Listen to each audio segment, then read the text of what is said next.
Today I want to share with you how to make an easy pumpkin pie with a no-roll crust. This is perfect for the beginner, especially if you're nervous about making pie crust. Hi sweet friends, I'm Mary and welcome to Mary's Nest, where I teach traditional cooking skills for making nutrient-dense foods like bone broth, ferments, sourdough, and more. So if you enjoy learning about those things, consider subscribing to my channel. And don't forget to click on the little notification bell below. That'll let you know every time I upload a new video. Now the first thing that you're going to want to do is set your oven to 425 degrees Fahrenheit. And next you'll want to get a deep dish pie dish. This is the perfect size for this crust and this pumpkin pie mixture. Now if you want to get fancy-dancy, you can use this crust in a tart pan and make this pumpkin pie more of a pumpkin tart. That'll work great. Or if you have an actual tart pan like this with a removable bottom, it's like this, comes in two pieces, you can certainly put your pie crust in here as well. Any of these this pie crust is very flexible, so any of these type of pans will work. The springform or the tart pan or just the traditional deep dish pie dish, which is what we're going to use today because I think this is what most people have. And now for the ingredients, you're going to need 1 1/3 cups flour. And you can use any kind of flour you want. As I said, this is very forgiving, it's very flexible. This is just an organic all-purpose flour, but if you want to use a whole grain flour, you can. You can use einkorn, you can use spelt in their whole grain form, or you can use the all-purpose einkorn flour or all-purpose spelt flour, anything that you want. But since this is for Thanksgiving, I'm going to use just plain all-purpose flour. Since this time of year at Thanksgiving and Christmas, I'm a little flexible about the white flour and the white sugar, since I know it's a real treat for my family. So I'm just using the all-purpose flour. And next you're going to need 2/3 cup sugar, which I've poured in here with the flour. And if you want, I'm just using white organic sugar. If you want, as I said, this pie crust is very forgiving and very flexible. You can use the dried cane juice, which I normally use as a sweetener throughout most of the year. But for holiday time at Thanksgiving and Christmas, I'm a little flexible, as I said, about the white flour and the white sugar. So I'm just going to go ahead and use white organic sugar. But you can certainly use the dried cane juice. Sometimes it's called sucanat or rapadura, anything like that. It'll work fine. And next, in terms of the last of the dry ingredients, is just a 1/2 teaspoon of cinnamon. And we'll just go ahead and pour that right in. Next, our final ingredient for this pie crust is going to be to add 1 1/2 sticks of butter. And that's 12 tablespoons of butter. And I've just cubed it and it's very cold. Next, all you want to do is cut the butter into the flour, sugar, cinnamon mixture until it just resembles a little size pea-size mixture. And you can do this with a pastry cutter like this, or 2 forks, or a knife, whatever you've got that's handy, and just keep mixing this around. You can even do this with your hands because this is not as sensitive to temperature the way traditional pie crusts are. So you just can work it whatever way works for you to get it into pea-sized shapes. This is exactly what you're looking for, and I'll take a close-up picture so you can see. And it's just going to basically be all little pea sizes. It's just the butter is going to be beautifully distributed amongst the dry ingredients. Now you want to go and get your pie plate, and you're just going to dump this right in. That's it. No rolling, no nothing. And once you get this into your pie plate, all you're going to start doing is with clean hands, just start pressing it down and up the sides. And you want to press it up the sides just to the rim. You're not going to be coming over this fluted edge. There's no edge to this pie crust like if you were doing a regular rolled out pie crust. You're just going to go right up to the edge. And you're just going to keep going around and working until you have it all flattened out and looking beautiful. Now, I want to mention, if you want to make an actual crust, an actual traditional pie crust that you roll out, be sure to check out Jackie's channel. It's called Little Country Cabin, and I'll put a link in the description below to her video where she shows you how to make a traditional pie crust. It's a wonderful tutorial, and she's got a lot of little tips and tricks to share, and it's especially good if you're a beginner and you're making a regular traditional pie crust for the first time. Plus she uses lard, so she's a girl after my own heart, because you know me with nourishing traditions and traditional foods and all of that. I love using lard. So be sure to, I'll put the link down below. So when you've got it all pressed down, this is exactly how you want it to look. And I'll take a close-up picture and overlay it so that you can see. You're just going to come right up to the rim. Now all you do is just set this aside and we'll get ready to make the pumpkin pie filling. Now for the pumpkin pie filling, you're going to need 3/4 cup of white sugar, and this is an organic white sugar. Now you do have some options just like with the pie crust.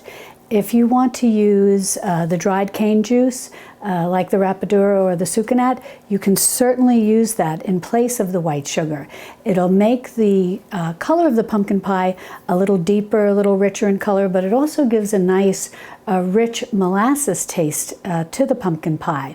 And speaking of molasses, you can even use molasses to make this pumpkin pie. And if you do, you'll want 1/2 cup of molasses. However, if you do use the molasses, you'll want to decrease the amount of evaporated milk that you're going to use in the recipe. This calls for 1.5 cups. This is my homemade evaporated milk, and if you're interested in learning how to do that, I'll link into the iCards above and in the description below. But generally, if you're buying a can at the grocery store, that's going to be 12 fluid ounces, but you're only going to need 8 ounces of that if you choose to use molasses as your sweetener, because you need to reduce your liquid a little bit. And I just want to mention, I'll have this complete recipe over on my website, marysnest.com, and I'll put a link in the description below to directly to the recipe, so you can print it out, and it'll also have all of these different variations explained in the written recipe as well. Next, you're going to want 1 teaspoon of cinnamon, 1/2 teaspoon of salt, 1/2 teaspoon of ground ginger, and 1/4 teaspoon of ground cloves. And next you're going to want 12 fluid ounces of evaporated milk. That's 1.5 cups. And if you're using a can of evaporated milk, that'll be 12 fluid ounces. So you'll use the whole can, assuming you're not using molasses as your sweetener. And then you're going to want 2 large eggs. And then the star of the show, the pumpkin. If you've got your homemade pumpkin puree, you're going to want about 2 cups of that. If you're buying pumpkin in the can from the store, you're just going to want 1 15-ounce can of pumpkin puree. And you want to make sure you buy just the pumpkin, not the pumpkin pie filling. Next, you just want to crack your eggs in a little bowl. Give them a little beating like this. You can certainly do that right in here. I like to always crack one at a time in its own bowl, just to make sure that they're both good eggs, and that way I don't wind up wasting anything. But these were both beautiful eggs, nice and yellow. Just give them a little whip, and we'll go ahead and put those right into our bowl. Next, we just go ahead and mix everything right in. No particular order required. So I'm just going to go ahead and get all this pumpkin in here, and I'll add in the other ingredients. And I want to mention that this particular video where I'm making this pie is part of a pie collab, and it was started by Tammy at Little Jordan Farm, and I'll put a link to her channel below and her pie. And then she was tagging different people and getting people involved. And Vicki over at Vicki's Country Home, I'll also put a link to her channel below, tagged me. And so I'm a little late. This started in October, but it kind of morphed from an October pie collab to a holiday pie collab. So Vicki tagged me to make a pie, so I'm happy that I can finally get around to making this pie. Next, I'm just going to go ahead and pour in my evaporated milk. It's 1.5 cups, 12 fluid ounces. I'll use this to get out every last bit of goodness. Next, I'm going to go ahead and just add in the sugar, and then all the spices and and a little bit of salt. Perfect. All right. Now all we do is just mix this up, whatever you have. You don't need anything fancy, a wooden spoon or a spatula, and we're just going to get this nice and smooth. Well, I've got my pumpkin pie filling nice and mixed smoothly, and what I've got here is a baking sheet, and I've just put some parchment paper on it. You can use aluminum foil, whatever you have, and I'm going to put my pie plate right onto this.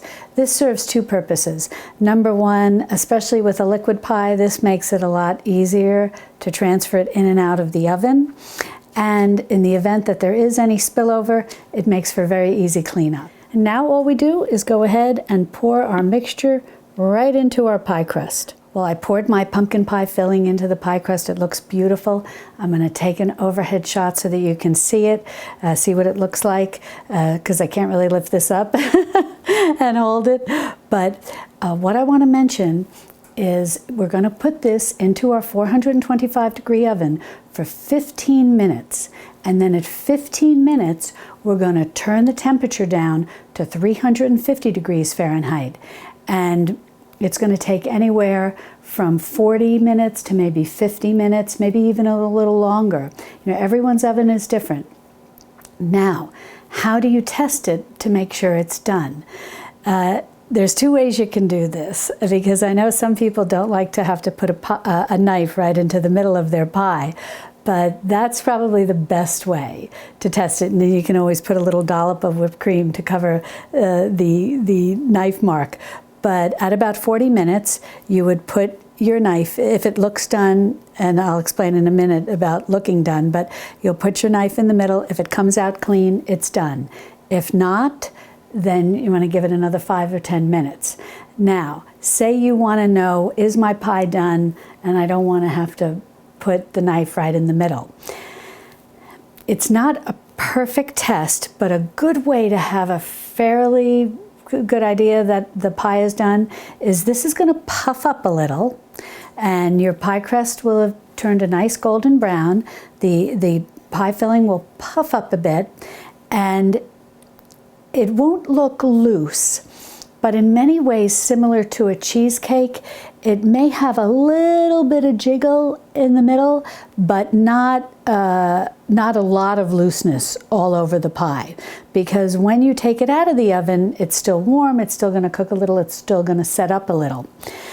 So that's, if you decide that you don't want to use the knife test, that's one way to tell, hopefully, that it'll be done. Well, this pie spent the first 15 minutes at 425 degrees Fahrenheit, and then it spent the full 50 minutes at 350 degrees Fahrenheit. But I took it out of the oven and it looks absolutely gorgeous, and I'll overlay a picture so that you can see it. Now, I want to mention one tip.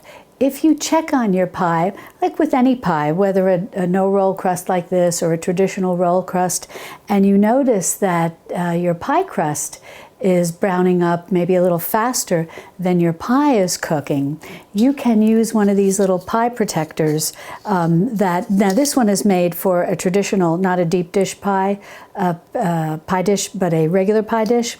And you can put this right over your pie dish and it'll protect the crust. Now, but what I've found, because this is the only size I have, even when I do a deep dish, and in this case it's perfect because the crust is recessed from the rim, I can just put it like this, and that's exactly what I did. I just put it right on the rim of the glass pie dish, and so it protected my crust during the baking process. And if you don't have this, there's no problem. You can always just put a little aluminum foil around as well, and that'll protect your crust from over browning. And if you do want one of these, you can find these at most kitchen stores. Sometimes I've even seen them at my grocery store, and I think today they even make them out of silicone. They're very inexpensive, and they really are nice to have on hand.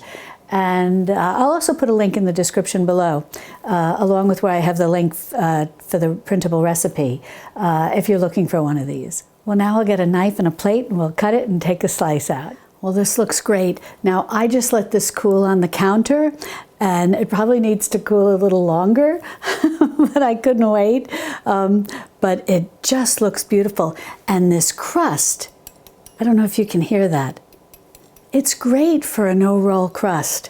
Now, some options, we can put some whipped cream on this, and I like to just, this is fresh whipped cream, I like to just use plain regular whipped cream.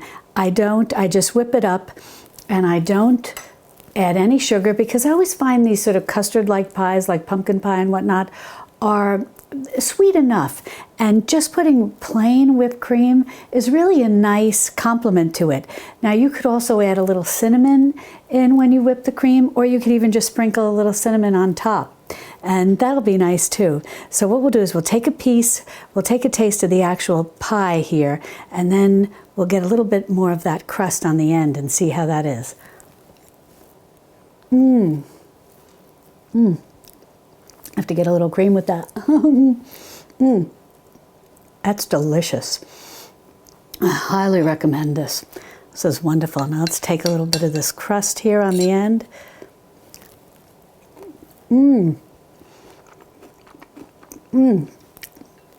I don't know if you can hear that, but it has the consistency of a very, sort of like a cookie crust. It's really tasty, and it's great if you're busy on Thanksgiving and you just want to throw something together quickly. You can make this pie and put this in the oven to bake, especially if, like me, you just have one oven. Put this in the oven to bake while your turkey is resting. After you take your turkey out and your turkey's resting, and then you serve your turkey, everybody eats and whatnot, the pie will come out after about an hour or 50 minutes and 15 minutes, a little over an hour, and let it cool. You can even put it in the refrigerator. You don't have to worry if it gets a little cracks or something if you refrigerate it. You can just put dollops of whipped cream or whatnot, and you're all set. So as I mentioned, this is part of a pie collaboration, so there will be a lot of wonderful videos to watch. So you'll want to head over to Tammy's channel at Little Jordan Farm, and I'm sure she has a playlist, and I'll go over there and see if the link to the playlist is available, and I'll put it in the description below. But be sure to go over to her channel and check out her pie. And don't forget also to check out Miss Vicky over at Vicky's Country Home, who tagged me, and she's been making a couple of pies, and you can check those out. I'm sure they're wonderful. And I also want to mention that I'm supposed to tag somebody, and I don't know if the person that I want to tag will be able to make a pie in the near future, but I wanted to share her channel with you. Her name is Michelle, and she has a delightful new channel called Chocolate Box Cottage. And it is such a sweet channel. She has a couple of videos out, and something I think that you would really enjoy and might go lovely with this pumpkin pie is a homemade hot cocoa. But she has two videos where she does it two different ways. One with actual cocoa, and then one with carob powder for people who can't take chocolate or the caffeine. So that would be great with this pie. So be sure to check out her channel, and I'll also put the link below.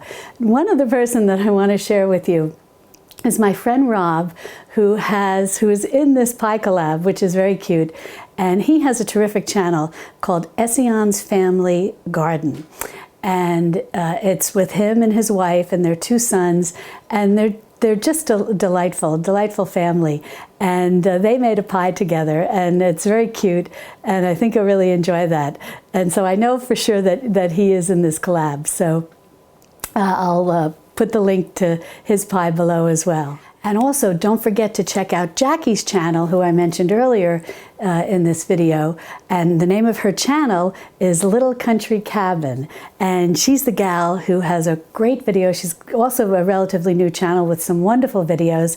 And she's the gal I mentioned who has the video on how to make a traditional pie crust. It's a wonderful tutorial, and it's made with lard, which is terrific. So definitely visit her, and I'll put a link, as I mentioned earlier, to her channel below. And if you'd like to learn more about traditional cooking, be sure to subscribe to my channel, and then click on this video over here where I show you how to make homemade evaporated milk right in your own kitchen. And I'll see you over there in my Texas Hill Country kitchen. Love and God bless.